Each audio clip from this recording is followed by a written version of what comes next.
Hello दोस्तों, स्वागत है फिर से आप सभी का ड्राइंग एंड पेंटिंग से रिलेटेड क्लासेस में।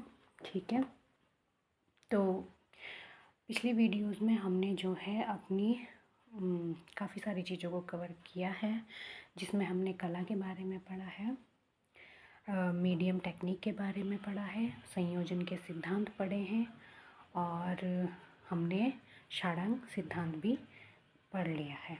ठीक है, तो आज के इस वीडियो में हम शुरू कर रहे हैं इंडियन हिस्ट्री, यानी कि जो भारतीय कला का इतिहास है, भारतीय चित्रकला का इतिहास है, उसको हम शुरू कर रहे हैं। ठीक है, और इसमें सबसे पहले आता है प्रागैतिहासिक काल। ठीक है, प्रागैतिहासिक काल के बारे में आप लोगों ने सुना होगा। ये जनरल जीके का भी एक टॉपिक है। ठीक है, जब हम किसी अन्य चीज़ की तैयारी कर रहे होते हैं या हिस्ट्री पढ़ रहे होते हैं तो उसमें सबसे पहले इस काल के बारे में आता है। ठीक है, तो जैसा कि हम चित्रकला से रिलेटेड या ड्राइंग एंड पेंटिंग से रिलेटेड नोट्स बना रहे हैं, तो इसमें हम केवल उन्हीं चीज़ों को देखेंगे, उन्हीं चीज़ों को समझेंगे जो उससे संबंधित है। ठीक है, इतिहास तो इतना बड़ा है कि वो तो कवर नहीं हो सकता। ठीक है, देखो, सबसे पहले मैं जनरल सी चीज़ बता देती हूँ कि प्रागैतिहासिक काल क्या होता है। ये जो चीज़ें हैं ये तीन तरह से हम डिफ़ाइन कर सकते हैं। जैसे एक होता है प्रागैतिहासिक, एक होता है आद ऐतिहासिक और एक होता है ऐतिहासिक। ठीक है, तो प्रागैतिहासिक काल वो होता है जिसमें हमें कोई लिखित प्रमाण या साक्ष्य नहीं मिलता। ठीक है, जिसके आधार पर हम कह सकें कि ये कितने साल पुराना है या कब से इसकी शुरुआत हुई है। ठीक है, इसका कोई समय हमें ज्ञात नहीं है। आदि ऐतिहासिक काल वो काल होता है जिसमें मनुष्य ने लिखना शुरू किया था, लेकिन उसकी लिपि या उसकी भाषा आज तक भी पढ़ी नहीं जा सकी है। ठीक है, इसलिए उसके बारे में भी हमें कोई जानकारी उपलब्ध नहीं हो पाई है, क्योंकि जो उसके साक्ष्य हैं वो आज तक जो है रहस्य बने हुए हैं। तो आदि ऐतिहासिक काल में सिंधु घाटी की सभ्यता को शामिल किया जाता है। ठीक है, क्योंकि उस समय का मानव काफ़ी विकसित और काफ़ी जो है बुद्धिमान हो चुका था। उसने लिपि का आविष्कार कर लिया था, लेकिन आज तक सिंधु घाटी की जो लिपि है उसको पढ़ा नहीं जा सका है, जिससे उसके बारे में बहुत सी चीज़ें अभी तक हमें नहीं मालूम, इसलिए उसको आदि ऐतिहासिक काल बोलते हैं। ठीक है, तीसरा आता है ऐतिहासिक काल। ऐतिहासिक काल में मनुष्य ने लिखना, पढ़ना और कई सारी चीज़ों का जो है विकास कर लिया था। ठीक है, और उसकी भाषा को जो है आज के समय में समझा भी जा चुका है और उससे काफ़ी सारी नॉलेज जो है प्राप्त की जा चुकी है। ठीक है, तो ये तीन तरह की चीज़ें हैं, या फिर ये कह लो कि तीन तरह के युग होते हैं। इनके बारे में मैंने जर्नल सी बात आप लोगों को बताई है। ठीक है, प्रागैतिहासिक काल जिसमें मनुष्य का ना तो बौद्धिक और ना ही शारीरिक विकास हुआ था। आदि ऐतिहासिक काल जिसमें उसका बौद्धिक विकास हो चुका था। ठीक है, लेकिन उसके बारे में हमें कोई जानकारी उपलब्ध नहीं है, क्योंकि हम उसकी भाषा को अब तक समझ नहीं पाए हैं। और ऐतिहासिक जिसमें हम सारी चीज़ों को समझ भी चुके हैं और उसके बारे में काफ़ी लोगों ने जो है जानकारी दे दी है। ठीक है, तो इसमें हम पढ़ेंगे प्रागैतिहासिक काल या आदिकाल की कला के बारे में। ठीक है, तो जो आदिकाल की कला थी, यानी कि आदि मानव ने जब कला का विकास शुरू कर दिया था, ठीक है, चित्र बनाना शुरू कर दिया था, तो उसकी शुरुआत कैसे हुई थी ये हम अपने इस टॉपिक में शुरू करते हैं। ठीक है, तो इसमें आदिकाल की जो कला है उसका विकास तीन युगों में हुआ है। ठीक है, अब कला में सारी ही चीज़ें आ जाएंगी कि वो शुरुआत में क्या करता था, उसने किन चीज़ों की शुरुआत की थी। जब से मनुष्य धरती पर आया है तभी से इस धरती पर कला का जन्म हो चुका था। ठीक है, उसके किए हुए सारे कार्य जो आज भी उपलब्ध होते हैं, तो उनसे पता चलता है कि उस मनुष्य ने भी कितना कुछ जो है नया अपने जीवन में किया था। ठीक है, तो इसको हम समझेंगे। जो आदिकाल की कला थी उसका विकास 3 युगों में हुआ था। ठीक है, तो प्रागैतिहासिक काल में हम आप लोग जनरल से पढ़ते भी हो कि उसमें 3 युग ही थे। पहला था पूर्व पाषाण काल, दूसरा था मध्य पाषाण काल और तीसरा था नव पाषाण काल। ठीक है, वैसे सबसे ज़्यादा जो काम हुआ है या फिर ये कह लो कि सबसे ज़्यादा जो विकास हुआ है मनुष्य का, वह नव पाषाण काल में ही हुआ है। ठीक है, इसमें कभी कभी उत्तर पाषाण काल भी आ जाता है, तो नव पाषाण काल और उत्तर पाषाण काल एक ही है, कंफ्यूज होने की ज़रूरत नहीं है।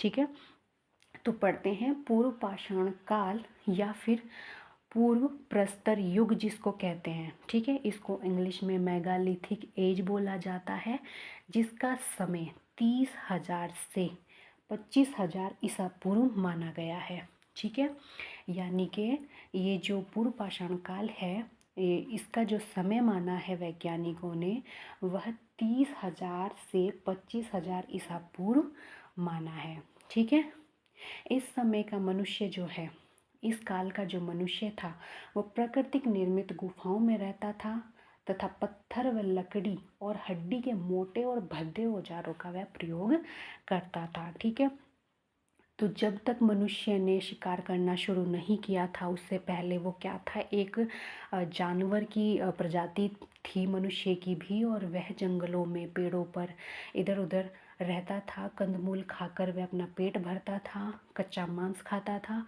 ठीक है, तो इस समय का जो मनुष्य था उसने क्या किया, धीरे धीरे जैसे जैसे उसका विकास होता गया, पहला चरण जो था उसके विकास का, उसमें उसने क्या किया कि पत्थर, लकड़ी व हड्डी उसके औजार बनाता था। ठीक है, बनाता क्या था, उनको ऐसे ही यूज़ करता था, इस्तेमाल करता था, और मोटे और भद्दे औजारों का प्रयोग वह करता था, जैसे कुछ भी बना देता था अपने अकॉर्डिंग। ठीक है, तो शिकार करना उसने इसमें शुरू कर दिया था, और उस समय वह कच्चा मांस भी खाता था। ठीक है, जानवरों को मार कर उनका मांस खाता था। ठीक है, भारत में सर्वप्रथम रॉबर्ट ब्रूसफुट नामक विद्वान ने मद्रास के पल्लवरम नामक स्थान से सन 1863 ईस्वी में पूर्व पाषाण कालीन औजार, ठीक है, इसकी खोज की थी। और ये कौन सा औजार था, पत्थर की कुल्हाड़ी जिसको हैंड एक्स बोलते हैं। तो भारत में सर्वप्रथम जो इस समय का कोई औजार खोजा गया था, वो रॉबर्ट ब्रूसफुट ने खोजा था। और कहाँ से मिला था ये, मद्रास के पल्लवरम नामक स्थान से मिला था। ठीक है, बहुत डीप और बहुत इम्पॉर्टेंट चीज़ है, अक्सर क्वेश्चंस में पूछी जाती है कि भारत में पूर्व पाषाण कालीन किस वस्तु की खोज हुई थी, या फिर कहाँ से हुई थी, या फिर किसने की थी और कब की थी। ठीक है, तो कई सारे क्वेश्चंस इसमें से बन सकते हैं या बन जाते हैं, क्योंकि मैंने कई सारे एग्ज़ाम्स में इसको देखा भी है। ठीक है, तो डीपली समझना इसको कि भारत में सर्वप्रथम रॉबर्ट ब्रूसफुट नामक एक विद्वान थे, वैज्ञानिक थे, जिन्होंने मद्रास के पल्लवरम नामक स्थान से, ठीक है, ये जगह भी आपको याद होनी चाहिए कि मद्रास का जो पल्लवरम नामक स्थान है या जगह है, वहाँ से 1863 ईस्वी में पूर्व पाषाण कालीन औजार यानी कि पत्थर की जो कुल्हाड़ी थी उसको खोज लिया था। ठीक है, हैंड एक्स जिसको बोलते हैं। क्लियर हो गया। इसके बाद कुछ समय पश्चात मध्य प्रदेश के मोरेना, ठीक है, मध्य प्रदेश के मोरेना, इसमें जगह पड़ती है पहाड़गढ़ श्योरपुर, यहाँ से 25,000 ईसा पूर्व के चित्र खोजे गए थे। और किन के द्वारा खोजे गए थे, प्रोफेसर DPS द्वारिकेश के द्वारा ये चित्र खोजे गए थे। तो ये भी एक बहुत बड़ी खोज थी। ठीक है, प्रोफेसर जो थे वो कहाँ के प्रोफेसर थे, वो अमेरिका विश्वविद्यालय के प्रोफेसर थे उस समय पे। ठीक है। डीपीएस द्वारिके जो थे अमेरिका विश्वविद्यालय के प्रोफेसर थे और भारत में इन्होंने मध्य प्रदेश के मोरेना के पहाड़गढ़ श्योरपुर से 25,000 ईसा पूर्व के चित्रों को खोजा था। ठीक है। पूर्व पाषाण युग का जो मानव था या मनुष्य था वह दक्षिण भारत में चेन्नई के पास अंगोला, चिंगलेपुट तथा कुड़ापा तक सीमित था। यानी कि भारत में जो पूर्व पाषाण कालीन जो मनुष्य था, या फिर ये कह लो कि इस मानव ने जो भी काम या जो भी साक्ष्य छोड़े हैं वो इन्हीं जगहों से हमें मिले हैं। तो जिससे ये कहा जा सकता है कि इस समय का मानव दक्षिण भारत में केवल अंगोला, चिंगलेपुट और कुड़ापा तक ही सीमित था। ठीक है, क्योंकि यहीं से इनके द्वारा छोड़े गए साक्ष्य प्राप्त हुए हैं। ठीक है। इस युग के मानव को क्वार्टिजाइट कहा जाता है। ठीक है। इसका जो नाम है या फिर ये कह लो कि इसको इस कैटेगरी का रखा गया है क्योंकि जो ये इस समय हथियार यूज़ कर रहा था या औजार यूज़ कर रहा था उनको क्वार्टिजाइट ही बोला जाता था। तो इसीलिए इस युग के मानव को क्वार्टिजाइट कहा जाता था। ठीक है। तो ये पूर्व पाषाण काल से रिलेटेड कुछ बिंदु थे जो मैंने इस तरीके से नोट किए हैं आप लोगों के याद करने के लिए, ताकि आप लोगों के लिए ये इजी हो जाए समझने में। ठीक है। अब बात करते हैं मध्य पाषाण काल की, जिसको मेसोलिथिक एज, ठीक है, मध्य पाषाण काल मेसोलिथिक एज कहा जाता है। इसका समय है 25,000 से 10,000 ईसा पूर्व। ये भी माना गया है। यह युग पूर्व पाषाण युग और नवपाषाण युग के बीच संधि काल का समय था। यानी कि इस समय के मानव ने ज़्यादा काम नहीं किया, फिर भी ये इन दोनों को जोड़ता है। ठीक है। एक संधि काल का जो समय था वो यही था, क्योंकि इस समय मनुष्य ने अपने औजारों को और अधिक सुडौल और ज्यामितीय रूप प्रदान करना शुरू कर दिया था। ठीक है। यानी कि उसने अपने औजारों को नुकीला और छोटा बनाना शुरू कर दिया था, जिससे जो है शिकार आसानी से हो सके। वह उनको आकार देने लगा था, ज्यामितीय रूप देने लगा था, जैसे ट्रायंगल शेप, जैसे तीर कमान होता है उस तरीके से, या फिर चंद्राकार। ठीक है। इस तरीके से वह अपने औजारों को ज्यामितीय रूप प्रदान करने लगा था।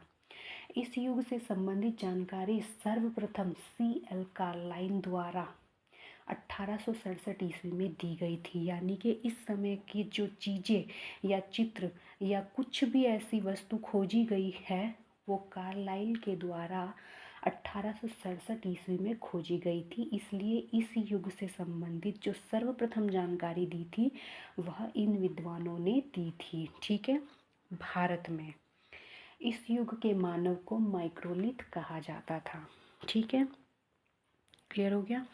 अब आता है नवपाषाण काल। मोस्ट इम्पॉर्टेंट चीज़ है इसके अंदर, क्योंकि इसी समय इसने चित्र बनाने शुरू किए थे और वही चित्र जो है हम अपने अगले वीडियोस में जो है पढ़ेंगे कि कहाँ पर कैसे कैसे तरह के इसने चित्र बनाए हैं। देखो, इस समय का जो मानव था वो केवल अपने पेट भरने के लिए शिकार करता था। ठीक है। और उससे संबंधित वह चित्र बनाता था। उसके अंदर कई सारी भावनाएं थी, जैसे डर की भावना या जीत की भावना, और उन्हीं भावनाओं से प्रेरित होकर उसने चित्रण शुरू कर दिया था। नवपाषाण काल यानी कि न्योलिथिक एज, जिसका जो समय है 10,000 से 3,000 ईसा पूर्व माना जाता है। ठीक है। इस युग के मानव ने बस्तियों में रहना शुरू कर दिया था, पशुपालन कर दिया था शुरू, कृषि करना प्रारंभ कर दिया था। ठीक है। इसी समय के मानव ने चित्र बनाना भी प्रारंभ किया। नवपाषाण काल में ही पहिए का आविष्कार हुआ। कृषि में उसने सर्वप्रथम गेहूं और जौ उगाया, जिसके साक्ष्य बलूचिस्तान मेहरगढ़ से प्राप्त हुए हैं। यानी कि जो नवपाषाण काल का जो मनुष्य था वह अब बौद्धिक रूप से जो है बहुत ही ज़्यादा परिपक्व हो चुका था, उसका बौद्धिक विकास हो चुका था, ठीक है। इसलिए उसने बस्तियां बनाना, घर बनाना शुरू कर दिया था, जानवरों को पालना शुरू कर दिया था, ठीक है। और इसमें ये भी चीज़ आती है कि उसने सर्वप्रथम किस पशु को अपना पालतू बनाया। हालांकि वो मैंने नोट नहीं किया है, मैं बता देती हूँ कि इसने, आदि मानव ने सर्वप्रथम जिस पशु को अपना पालतू बनाया था वह था कुत्ता, ठीक है। उसने सबसे पहले कुत्ते को पाला था, उसके बाद गाय, भेड़, बकरी जो भी था उनको पालना शुरू कर दिया था। अब जब उसने पशुओं को पालना शुरू कर दिया तो उसने खेती करना भी शुरू कर दिया था। जो बीज उसको मिले, प्राप्त हुए, उन्हीं को उसने उगाया, ठीक है। और उनमें क्या फसलें थी? गेहूं और जौ, ठीक है। जो सबसे पहले फसलें उसने उगाई थी उनमें गेहूं और जौ को उसने उगाया था, जिसके साक्ष्य बलूचिस्तान के मेहरगढ़ से प्राप्त हुए हैं। बलूचिस्तान पाकिस्तान में पड़ता है, यह आप ध्यान रखना, ठीक है। तो यहाँ से इसकी कृषि के साक्ष्य प्राप्त हुए हैं।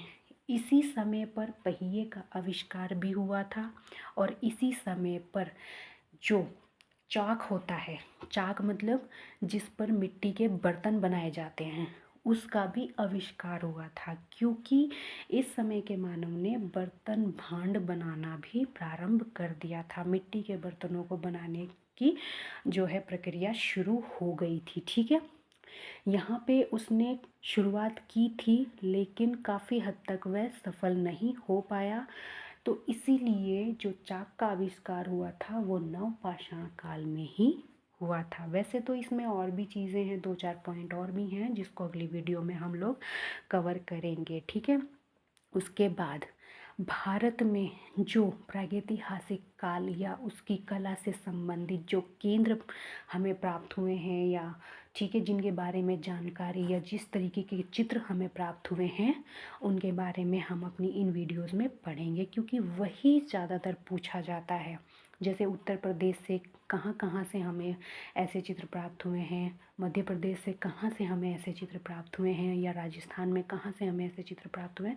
तो वो सारे चित्र जो हैं हम अपनी अगली वीडियोस में, या वो सारे केंद्र हम अपनी अगली वीडियोस में पढ़ेंगे, ठीक है। तो यहाँ पर बेसिक जो चीज़ मैंने बताई है, पूर्व पाषाण काल, मध्य पाषाण काल और नवपाषाण काल से संबंधित जो बेसिक चीज़ें बताई हैं, उनको बहुत ध्यान से आप नोट कीजिएगा, पढ़िएगा, रिवाइज़ कीजिएगा। एक बारी में समझ ना आए तो वीडियो को 2-3 बार देख लीजिएगा, ठीक है। क्योंकि अब जो है हिस्ट्री शुरू हो चुकी है, और हिस्ट्री में बहुत कुछ बाकी है, ठीक है। ये सिर्फ शुरुआत है। आप लोग तैयारी करते रहिए, ये मत सोचिए कि आप 1 महीने में या 1 हफ्ते में सब कुछ पढ़ लोगे, तो ऐसा नहीं होता। क्योंकि ये मैटर ऐसा होता है कि 2-3 बार पढ़ने के बाद ही इसको हम समझ पाते हैं, ठीक है। अपनी तरफ से मैं कोशिश कर ही रही हूँ, बाकी आप लोग भी जो है सहयोग करते रहिए, ठीक है। तो मिलते हैं नेक्स्ट वीडियो में, तब तक के लिए टेक केयर।